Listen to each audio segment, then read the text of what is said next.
DJ विकास के संगे खैली कसम संगही सहे के रहे सारा सितम।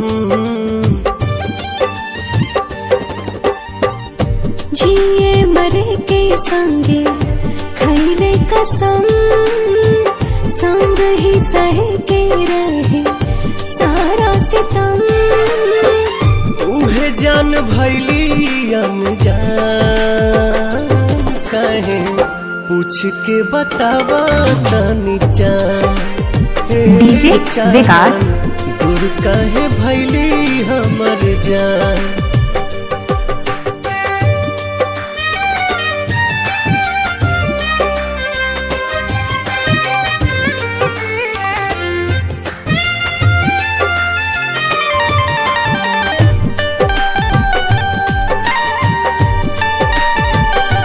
डीजे विकास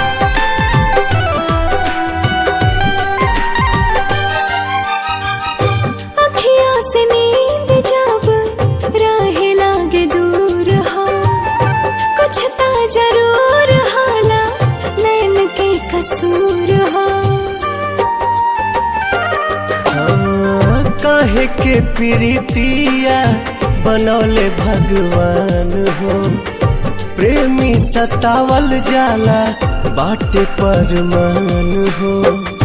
ना जाने कैसन बा दिल की डीजे विकास जरूरत हो हर पल निहारेला उनके ही सूरत हो। टूट गइल सारा अरमान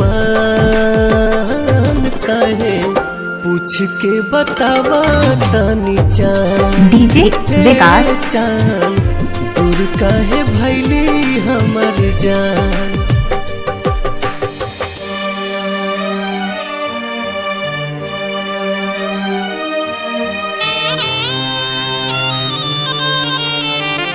डीजे विकास